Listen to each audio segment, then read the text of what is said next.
Munich, Edge of War. Yeah. Um, man, this is a movie I wasn't totally on my radar, but so glad we watched. I think there's a lot to dig into here, a lot of interesting pieces to this. But why don't we just start here? George McKay, is he only Mm. going to do period pieces? Is this the plan? Got the look.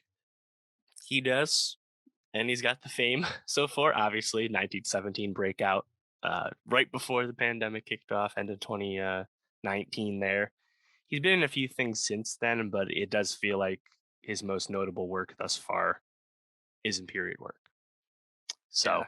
TBD there, but hey, he's pretty good at it, so I can't blame him just yet.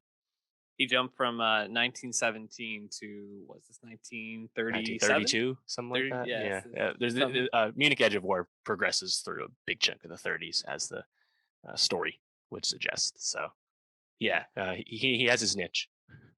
and 20th obvious, century. yeah, and obviously this is a World War II esque movie. It's prior to the war, basically Hitler's rise and beginning to threaten the stability of the European countryside and Hmm. continent. Um, Yep. and focuses in on a couple of different aspects of the the Munich Compromise, Munich Agreement. I think it came to be known as the Munich betrayal or something like Yes, that. to the Czech English. perspective for sure. Oh yeah. Yes, the Munich Agreement is the official name. And so I guess I wanted to ask you, like, what aspect of the movie did you find yourself most intrigued by? Was it McKay and oh man, what's his name? Giannis Neuwohner? Neuwohner? Niwana, As Giannis. Legat and Hartman? Was it the Jeremy Irons as Neville Chamberlain versus Adolf Hitler aspect of it all? What were Hmm. you most intrigued by? Yeah, so this is adapted from a book called Munich, and the McKay and Niwaner uh, characters are fictional, but obviously there's a lot of real life people, as you said, Neville Chamberlain and Adolf Hitler topping the list here.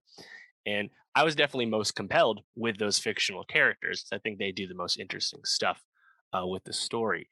And specifically, I thought von Hartmann, Neuwanner's character, I thought von Hartmann was particularly interesting because he's not really like the good German trope, right? He actually is trying to make a difference uh, and stop the Third Reich from happening. And as we all know, failing to do so. Uh, that perspective I thought was most interesting. Obviously, it's a fine line when it comes to portraying Nazi party members at this time. And at least the movie doesn't shy away from all the hardship and prejudice that the Jewish people were already facing during this time in Germany before the concentration camps actually happened.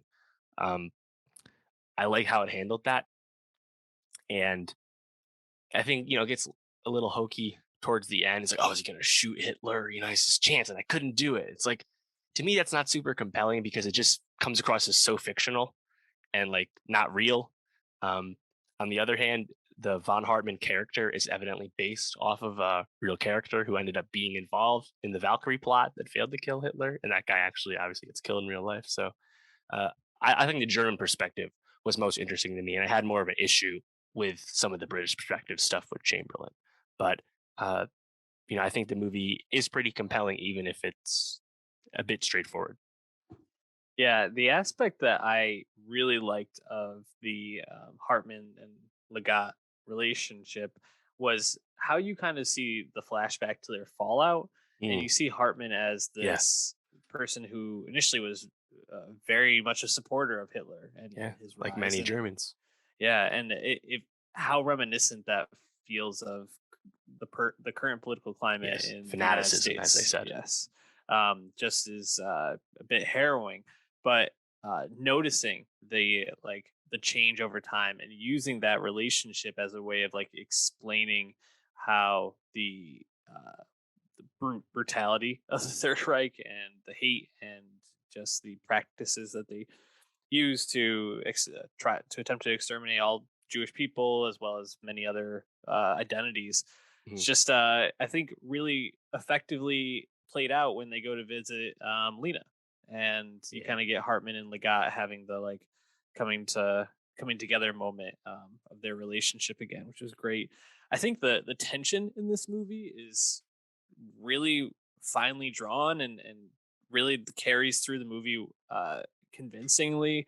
You know, the documents and just want to give a shout out to August Deal, who just is such a good German, like Nazi German soldier. You know, Mm. you probably recognize him as the German soldier from Inglorious Bastards who shoots not Benedict Cumberbatch, Michael Fassbender. Michael Fassbender. Yes, thank Mhm. you.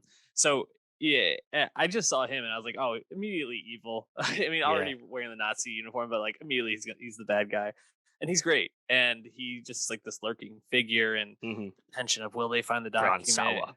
Yeah, will they be aware that Chamberlain met with Hartman? All that that means was I thought a nice through line, and George McKay has a great face for like portraying like anxiety and fear while not saying a lot. So I thought he was really convincing in that sense. Um, but yeah, there was a lot to like about this movie, and then of course you get the historical aspect of Chamberlain and Hitler meeting and all that tension. I thought that was also really cool, and you get to see Jeremy Irons just kind of being himself now, which is Yeah, always great. So totally. a lot to enjoy about this movie, I thought.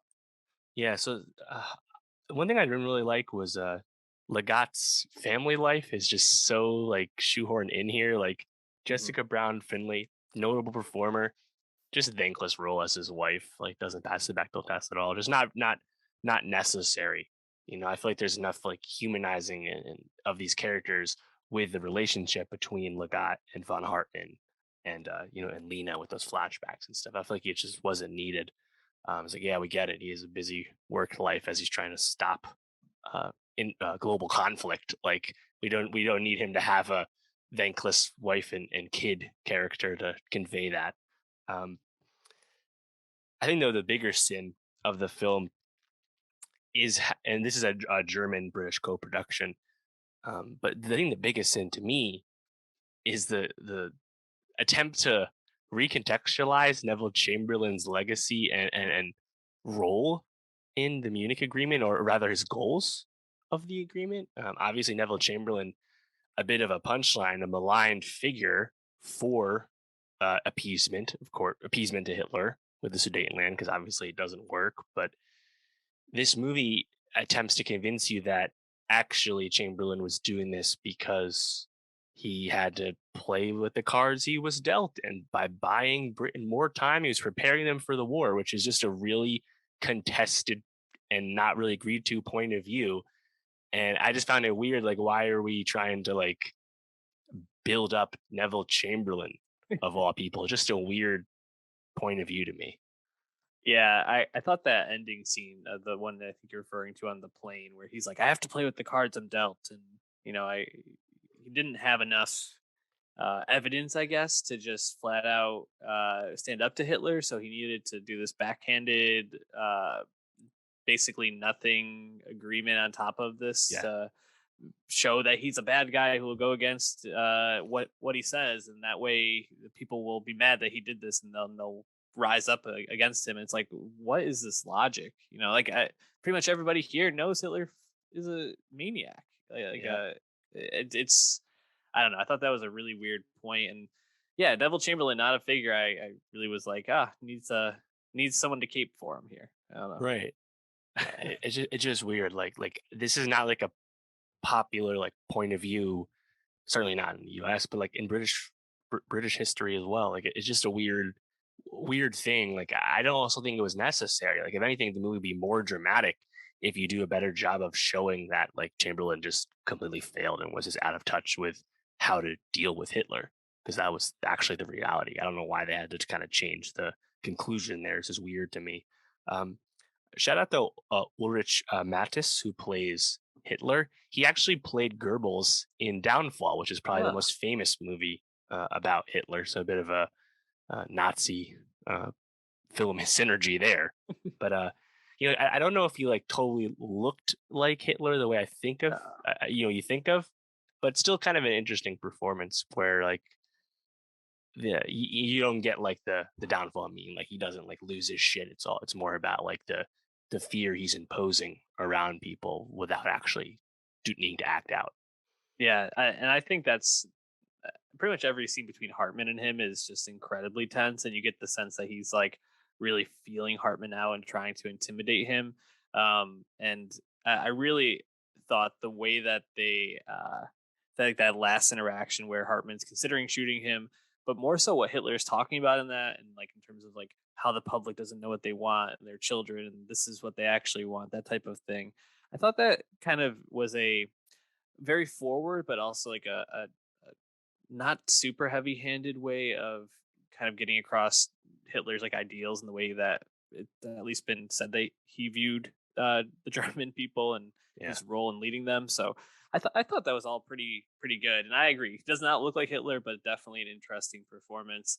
Um, another aspect of this that I thought was just like interesting was there was a lot of shots of people on either sides of a table talking to each other, and I just really liked the symmetry of that, whether it was people at the dinner table talking to each other, at the bar, as they're having like a secret conversation, or at the negotiating table. There's a lot of that sort of thing, and I thought that was a just a wonderful framing device throughout the film. And yeah, shout out to Christian. Ooh, Schwarchow, I believe his name is Shrouchow. Okay. I'm famously bad at pronunciation, so don't take my word for it. Um, Shrouchow would be my guess. Shrouchow, but Let's see here. I thought he did a great job Mhm. directing that. And, he's a famous German film director, so I Uh, apologize for the mispronunciation.